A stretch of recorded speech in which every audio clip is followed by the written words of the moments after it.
जननीं शारदां देवीं रामकृष्णं जगद्गुरुं पादपद्मे त्वयोश्रित्वा প্রণমামি মুহুর্মুহু। পূজনীয় স্বামী লোকেশ্বরানন্দজির সম্পাদনায় শতরূপে সারদা গ্রন্থ থেকে পাঠ। পৃষ্ঠা সংখ্যা ৩। শ্রীরামকৃষ্ণের শক্তি। ঈশ্বরের মর্তলীলার সনাতন রীতি হল এই যে যখনই ঈশ্বর আসেন সঙ্গে সঙ্গে আসতে হয় তাঁর শক্তিকেও। এদের মধ্যে যে সম্পর্ক তা এক জন্মের নয়, জন্ম জন্মান্তরের। কারণ অগ্নি এবং তার দাহিকা শক্তির মতোই তাঁরা অচ্ছেদ্য, অবিভাজ্য। তাই দেখি শ্রীরামকৃষ্ণ এবং সারদা দেবী পরস্পরের দ্বারা জীবনসঙ্গীরূপে নির্বাচিত।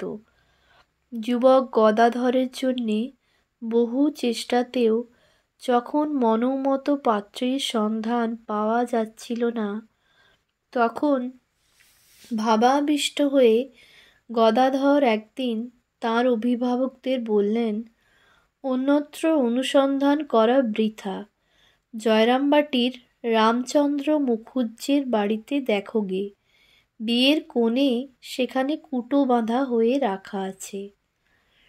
উৎস লীলা প্রসঙ্গ, প্রথম ভাগ, সাধক ভাব ১৩৮৬, পৃষ্ঠা ১৭৫, গুরুভাব পূর্বার্ধ, পৃষ্ঠা ১৩০, শ্রীমা সারদা দেবী, পৃষ্ঠা ৩০। আবার অপর দিকে দেখি যে শ্রীমাও এই ঘটনার বহু পূর্বেই শ্রীরামকৃষ্ণকে তাঁর ভাবী পতি হিসেবে চিনিয়ে রেখেছিলেন। সারদা তখন নিতান্তই শিশু। চমকপ্রদ সেই ঘটনাটি হল এই, সেবার শ্রীরামকৃষ্ণের সম্পর্কীয় ভাগ্নে হৃদয়রামের বাড়ি শিহরে কীর্তন ও যাত্রাভিনয়ের আয়োজন হয়েছিল। ওই উপলক্ষে গদাধর শিহরে আসেন এবং আসরে বসে কীর্তন যাত্রাগান শুনতে শুনতে সমাধিস্থ হয়ে পড়েন। পার্শ্ববর্তী গ্রামের বহু নরনারীর সঙ্গে শ্যামাসুন্দরীও সারুকে নিয়ে তাঁর পিত্রালয় শিহরে হৃদয়ের বাড়িতে এসেছেন কীর্তন শুনতে। কীর্তনের আসর ভেঙে যাবার পরে জনৈকা বয়স্থা প্রতিবেশিনী সারদাকে কোলে নিয়ে রঙ্গ করে জিজ্ঞাসা করলেন, এই যে এত লোক এখানে রয়েছে, এদের মধ্যে কাকে তোর বিয়ে করতে সাধ যায়? তৎক্ষণাৎ শিশু সারদা দু হাত তুলে অদূরে উপবিষ্ট তরুণ গদাধরকে দেখিয়ে দিলেন। উৎস শ্রী শ্রী রামকৃষ্ণ পুঁথি, অক্ষয় কুমার সেন, উদ্বোধন কার্যালয়, কলিকাতা, ১৩৮৮, পৃষ্ঠা ৫৬-৭, শ্রীমা সারদা দেবী, পৃষ্ঠা ২৮। এইভাবে যেদিন সারদামণি স্বয়ংবরা হয়েছিলেন সেদিন তার বিবাহ শব্দের তাৎপর্য বোধও ছিল না। উৎস এই ঘটনার কয়েক বছরের মধ্যে শ্রীরামকৃষ্ণের সঙ্গে সারদা দেবীর বিবাহ হয়। সারদা তখন ৫ বছর অতিক্রম করে ৬ বছরে পদার্পণ করেছেন এবং শ্রীরামকৃষ্ণের বয়স তখন ২৪। গদাধর কামারপুকুরে এসেছেন। জয়রামবাটি হতে সারদাকেও আনা হলো। তিনি তখন ১৪ বছরের কিশোরী। গদাধরকে কেন্দ্র করে কামারপুকুরে আনন্দ মেলা বসেছে। অনেক রাত পর্যন্ত পাড়ার মেয়েদের কাছে গদাধর কত ঈশ্বরীয় প্রসঙ্গ করছেন। সারদা দেবী শুনতে শুনতে হয়তো অকাতরে ঘুমিয়ে পড়েছেন। তা দেখে মেয়েরা তাকে তুলতে যেত, বলতো, এমন কথাগুলি শুনলে না ঘুমিয়ে পড়ল। গদাধর তুলতে বারণ করে বলতেন, না গো না, ওকে তুলো না, ও কি সাধে ঘুমোচ্ছে? এসব কথা শুনলে ও এখানে থাকবে না, চোঁচা দৌড় মারবে। উৎস: শ্রীমা সারদা দেবী, পৃষ্ঠা 129 থেকে 30। নিজের স্বরূপতত্ত্ব শুনলে সারদা দেবী একেবারে স্বরূপে লীন হয়ে যাবেন। জাগতিক সম্বন্ধে সারদা দেবী তাঁর বিবাহিতা পত্নী, কিন্তু এটাই তো তাঁর আসল পরিচয় নয়। শ্রীরামকৃষ্ণই জানতেন সেই স্বরূপের পরিচয়। পরম ঈশ্বরী জগন্মাতাই স্বয়ং মানবী রূপে সারদা দেবীর শরীর অবলম্বনে এসেছিলেন শ্রীরামকৃষ্ণের লীলাসঙ্গিনী রূপে এ জগতে। সারদা দেবীর একজন প্রখ্যাত জীবনীকার এই প্রসঙ্গে মন্তব্য করেছেন, ঠাকুর এই কথাগুলি কী অর্থে বলিয়াছিলেন তিনিই জানেন। হয়তো তিনি এইরূপ আভাস দিয়াছিলেন যে শ্রী মায়ের মন স্বভাবতই এরূপ ঊর্ধ্বগামী যে নরলীলার উপযোগী পরিবেশ রচনার পূর্বে ঈদৃশ উচ্চ তত্ত্ব কর্ণগোচর হইলে মায়াবলম্বনে স্বকার্য সাধনের পূর্বেই তিনি এমন গভীর সমাধি নিমগ্ন হইয়া পড়িতে পারেন যে লীলাবিগ্রহ ধারণই ব্যর্থ হইয়া যাইবে। উৎস: শ্রীমা সারদা দেবী, পৃষ্ঠা 130। স্বামী শিবানন্দকে একদিন রামকৃষ্ণদেব বলেছিলেন, ওই যে মন্দিরে মা অর্থাৎ ভবতারিণী রয়েছেন, আর এই নহবতের মা সারদা দেবী অভেদ। উৎস: উদ্বোধন শ্রী শ্রী মা শতবর্ষ জয়ন্তী সংখ্যা, পৃষ্ঠা 10। সারদা দেবী একদিন শ্রী রামকৃষ্ণকে প্রশ্ন করেছিলেন, আমি তোমার কে? সহজ কণ্ঠে শ্রী রামকৃষ্ণ বলেছিলেন, তুমি আমার মা আনন্দময়ী। উৎস: উদ্বোধন শ্রী শ্রী মা শতবর্ষ জয়ন্তী সংখ্যা, পৃষ্ঠা 9। শ্রী রামকৃষ্ণ কথামৃত, শ্রীমকথিত, দ্বিতীয় ভাগ, শ্রীময়ের ঠাকুরবাটি, কলিকাতা, 1388, পৃষ্ঠা 155।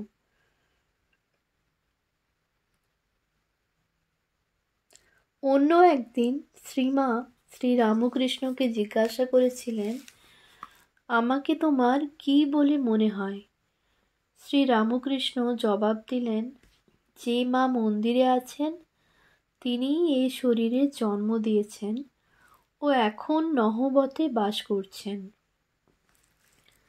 শ্রী রামকৃষ্ণের গর্ভধারিণী চন্দ্রমণি দেবী ওই সময় নহবতের দোতলায় বাস করছিলেন, একতলায় শ্রী শ্রী মা থাকতেন, আর তিনি এখন আমার পদসেবা করছেন। উৎস: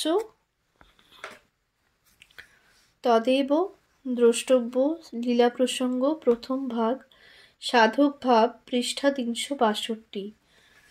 প্রসঙ্গটি উল্লেখ করে শ্রী মায়ের মন্ত্রশিষ্য ও রামকৃষ্ণ মঠ ও রামকৃষ্ণ মিশনের অষ্টম অধ্যক্ষ স্বামী বিশুদ্ধানন্দ পরবর্তীকালে মন্তব্য করেছিলেন, তাহলে শ্রী শ্রী মাকে ঠাকুর কোন দৃষ্টিতে দেখছেন? আমার মনে হয় 3 রকম ভাবে। শিষ্যারূপে উপদেশ করছেন, পতিব্রতা রূপে পদসেবার অধিকার দিয়েছেন এবং সাক্ষাৎ জগদীশ্বরী রূপে পূজা করেছেন। শ্রী শ্রী মাও তাকে পতি, গুরু এবং ইষ্ট রূপে সেবা পূজা করেছেন।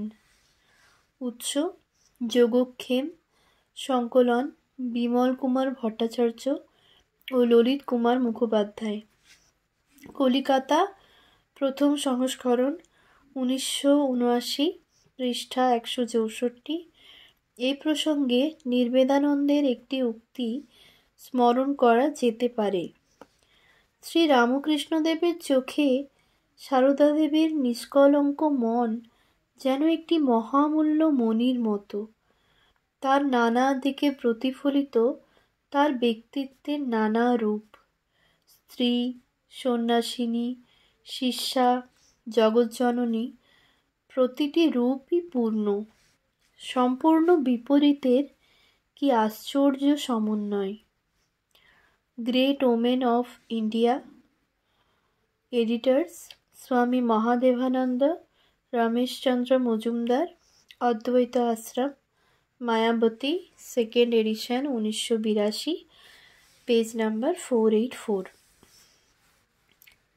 শ্রী রামকৃষ্ণ ও সারদা দেবী যখন দক্ষিণেশ্বরে একত্র বাস করতেন, সে প্রসঙ্গে শ্রী মা বলতেন, সে যে কি অপূর্ব দিব্যভাবে থাকতেন তা বলে বোঝাবার নয়। কখনো ভাবের ঘোরে কত কি কথা, কখনো হাসি, কখনো কান্না, কখনো একেবারে সমাধিতে স্থির হয়ে যাওয়া, এই রকম সমস্ত রাত। সে কি এক আবির্ভাব আবেশ! দেখে ভয়ে আমার সর্বশরীর কাঁপত, আর ভাবতুম কখন রাতটা পোহাবে। ভাব সমাধির কথা তখন তো কিছু বুঝি না। একদিন তার আর সমাধি ভাঙে না দেখে ভয়ে কেঁদে কেটে হৃদয়কে ডেকে পাঠালুম। সে এসে কানে নাম শোনাতে শোনাতে তবে কতক্ষণ পরে তাঁর চৈতন্য হয়। তারপর ঐরূপ ভয়ে কষ্ট পায় দেখে তিনি নিজে শিখিয়ে দিলেন, এই রকম ভাব দেখলে এই নাম শোনাবে, এই রকম ভাব দেখলে এই বীজ শোনাবে। তখন আর তত ভয় হতো না। ওই সব শোনালেই তাঁর আবার হুঁশ হতো।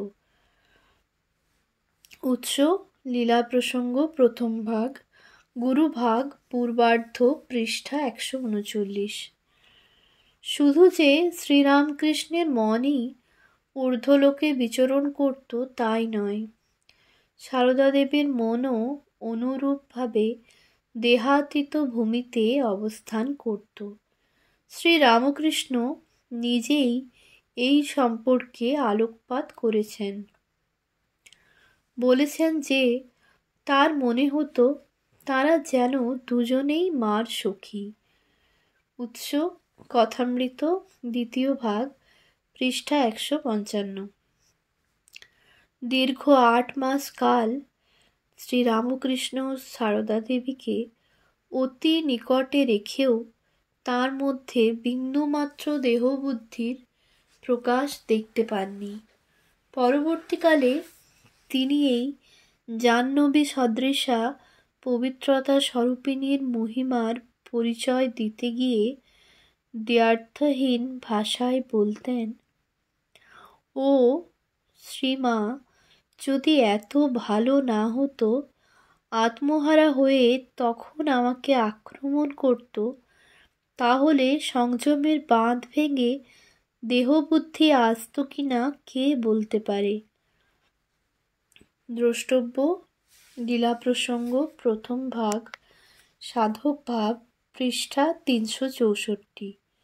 স্বামী বিবেকানন্দ যাকে বলেছেন ত্যাগীশ্বর, যার ইন্দ্রিয় জয়ের অলৌকিক ইতিহাস প্রবাদ কাহিনীতে পরিণত হয়েছে, সেই রামকৃষ্ণের এই উক্তি কতখানি তাৎপর্যপূর্ণ তা ব্যাখ্যার অপেক্ষা রাখে না। প্রসঙ্গক্রমে শ্রীরামকৃষ্ণ তার অন্যতমা প্রধান এক স্ত্রী ভক্তকে সূক্ষ্মদেহে যে কথা বলেছিলেন তা স্মরণ করা যেতে পারে। স্ত্রী ভক্তটি আর কেউ নন, যোগীন্দ্রমোহিনী বিশ্বাস।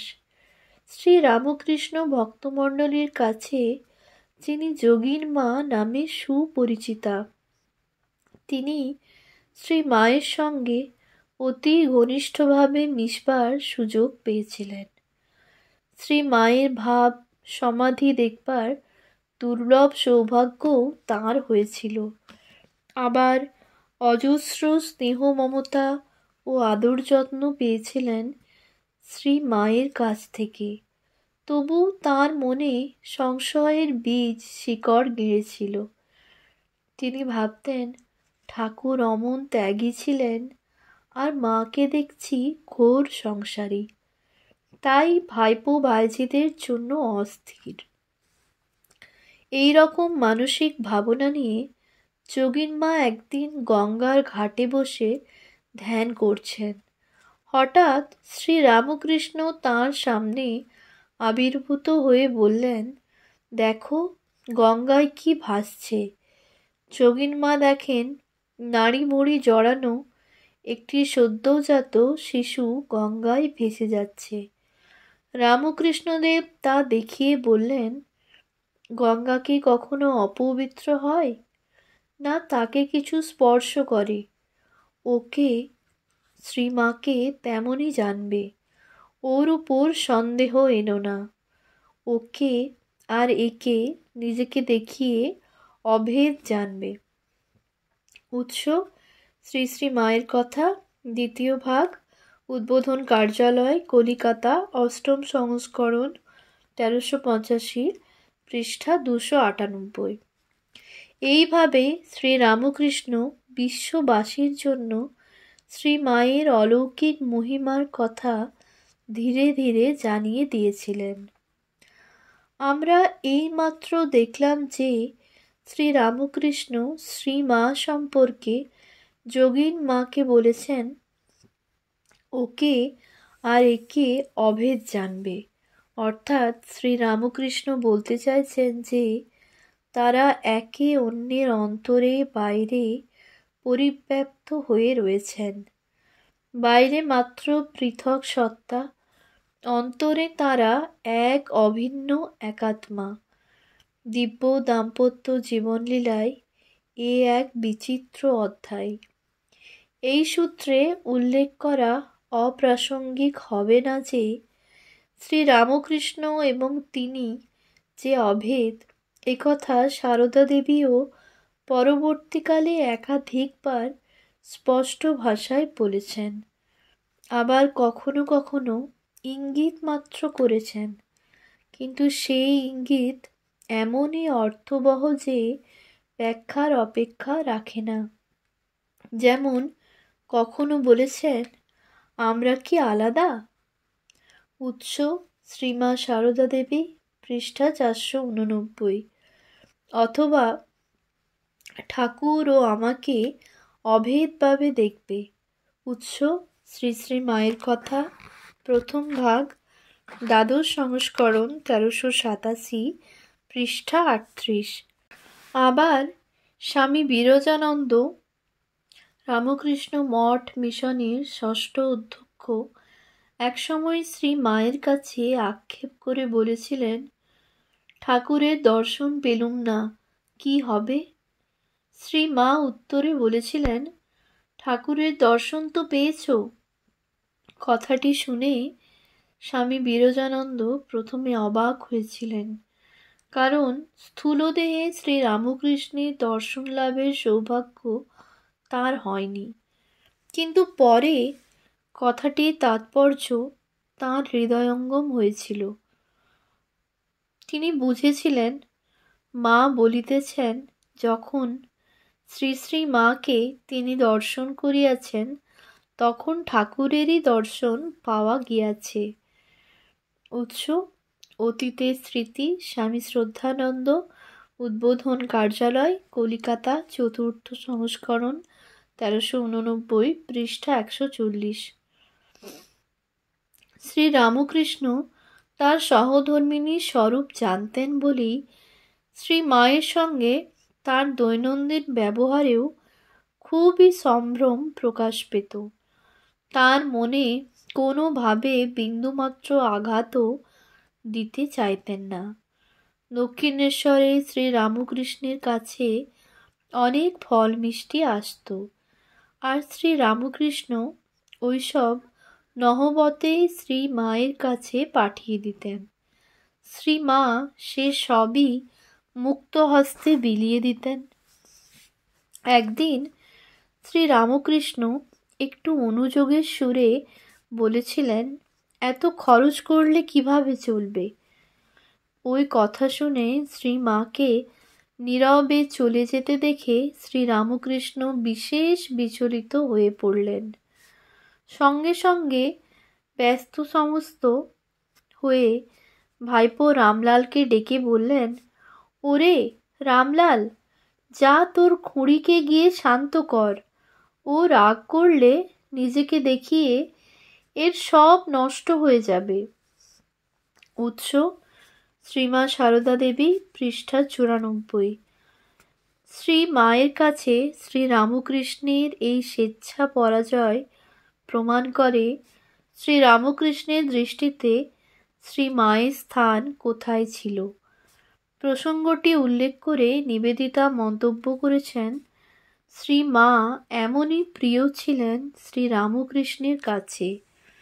উৎস নিবেদিতা লোকমাতা, প্রথম খণ্ড, শঙ্করী প্রসাদ বসু, আনন্দ পাবলিশার্স প্রাইভেট লিমিটেড, কলিকাতা, প্রথম সংস্করণ, 1375, পৃষ্ঠা 193। বর্তমান প্রবন্ধের বিষয়বস্তুর পরিধির বাইরে হলেও স্বামী হিসাবে শ্রীরামকৃষ্ণ শ্রী মায়ের প্রতি যে দরদ ও ভালোবাসার পরিচয় দিয়েছেন, তাতে যে মানবিক স্নেহদৃষ্টির স্বাক্ষর আছে, তা সহধর্মিণীর প্রতি সাধারণভাবে একজন যথার্থ প্রেমপরায়ণ স্বামীর দরদ ও ভালোবাসার চেয়ে কোনোভাবেই কম ছিল না। বাস্তবিক আমরা দেখি, শ্রীরামকৃষ্ণের প্রতি শ্রী মায়ের যতটা টান ছিল, শ্রীরামকৃষ্ণেরও শ্রী মায়ের প্রতি তার চেয়ে কিছু কম টান ছিল না। গৌরীমা বলেছেন, এই যে দুজনের মাত্র 50 হাত দূরে থেকেও কখনো কখনো 6 মাসেও হয়তো একদিন দেখা নেই, তবু দুজনে ভাবই ছিল কত। উৎস শ্রীমা সারদা দেবী, পৃষ্ঠা 89। শ্রীরামকৃষ্ণ শ্রী মায়ের সম্পর্কে বলতেন, ওরে, ওর নাম সারদা, ও সরস্বতী, তাই সাজতে ভালোবাসে। উৎস শ্রী শ্রী মায়ের কথা, প্রথম ভাগ, পৃষ্ঠা 90। তাই হৃদয়কে একবার বলেছিলেন, দেখ তো তোর সিন্ধুকে কত টাকা আছে, ওকে ভালো করে 2 ছড়া তাবিজ গড়িয়ে দে। উৎস শ্রীমা সারদা দেবী। এই প্রসঙ্গে শ্রী মায়ের মন্তব্য, তখন তার অসুখ, তবুও আমায় 300 টাকা তাবিজের জন্য ঠাকুর 300 টাকাই দিয়েছিলেন, কিন্তু তাবিজ গড়াতে কম 200 টাকা লেগেছিল। বাকি 100 টাকা শ্রী শ্রী মাকে নগদ দেওয়া হয়েছিল। শ্রী শ্রী মায়ের কথা, প্রথম ভাগ, পৃষ্ঠা 90। দিয়ে তাবিজ গড়িয়ে দেওয়ালেন, যিনি নিজে টাকা কড়ি ছুঁতেই পারতেন না। উৎস শ্রী শ্রী মায়ের কথা, প্রথম ভাগ, পৃষ্ঠা 90। শ্রী মাকে ঠাকুরের ডায়মন্ড কাটা সোনার বালা গড়িয়ে দেওয়ার কথা আগেই উল্লেখিত হয়েছে। একবার শ্রী শ্রী মা বলেছিলেন, দক্ষিণেশ্বরে থাকতে একদিন আমি রঙ্গন ফুল আর জুঁই ফুল দিয়ে 7 লহর গড়ে মালা গেঁথেছি। বিকেলবেলা গেঁথে পাথরের বাটিতে জল দিয়ে রাখতেই কুঁড়িগুলি সব ফুটে উঠল। মাকে পরাতে পাঠিয়ে দিলুম। গয়না খুলে মাকে ফুলের মালা পরানো হয়েছে। এমন সময়ে ঠাকুর মাকে দেখতে গিয়েছেন। দেখে একেবারে ভাবে বিভোর। বারবার বলতে লাগলেন, আহা, কালো রঙে কি সুন্দরী মানিয়েছে, জিজ্ঞাসা করলেন, কে এমন মালা গেঁথেছে? আমি গেঁথে পাঠিয়েছি একজন বলাতে তিনি বললেন, আহা, তাকে একবার ডেকে নিয়ে এসো। আহা, তাকে একবার ডেকে নিয়ে এসো গো। মালা পরে মায়ের কি রূপ খুলেছে একবার দেখে যাক। বৃন্দে ঝি গিয়ে আমাকে ডেকে নিয়ে এলো। মন্দিরের কাছে আসতেই দেখি বলরামবাবু, সুরেনবাবু এরা সব মায়ের মন্দিরের দিকে আসছেন। আমি তখন কোথায় লুকুই? বৃন্দের আঁচলটি টেনে ঢাকা দিয়ে তার আড়ালে পিছনের সিঁড়ি দিয়ে উঠতে গেলুম। ওমা, ঠাকুর তা জানতে পেরে বলছেন, ওগো, ওদিক দিয়ে উঠো না। সেদিন এক মেছুনি উঠতে গিয়ে পা পিছলে পড়ে মরেছে। সামনের দিক দিয়ে এসো না। তার ওই কথা শুনে বলরামবাবুরা সরে দাঁড়ালেন।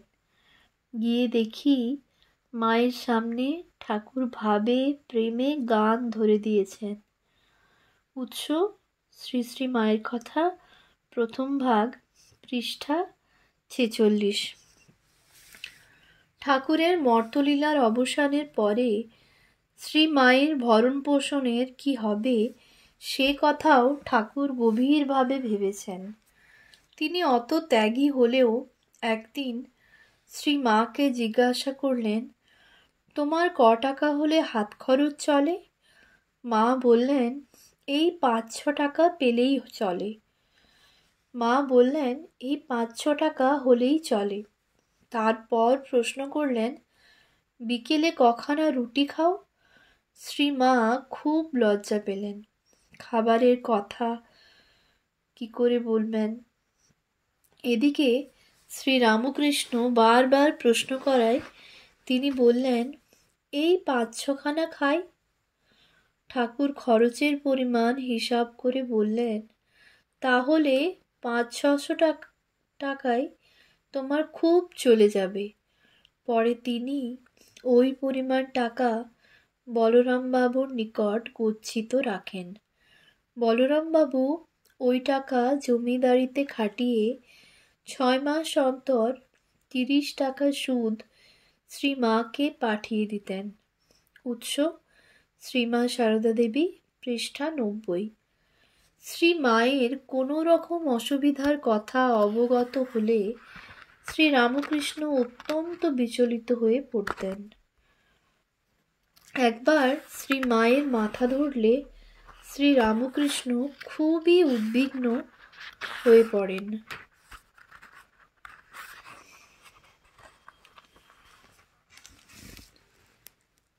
এবং বারবার রামলাল দাদাকে জিজ্ঞাসা করতে থাকেন, ওরে রামলাল, মাথা ধরল কেন রে? উৎস শ্রীমা সারদা দেবী, পৃষ্ঠা 89। শ্রী মা বলেছেন, তিনি শ্রী রামকৃষ্ণ কখনো আমাকে তুই পর্যন্ত বলেননি। উৎস শ্রী শ্রী মায়ের কথা, দ্বিতীয় ভাগ, পৃষ্ঠা 150।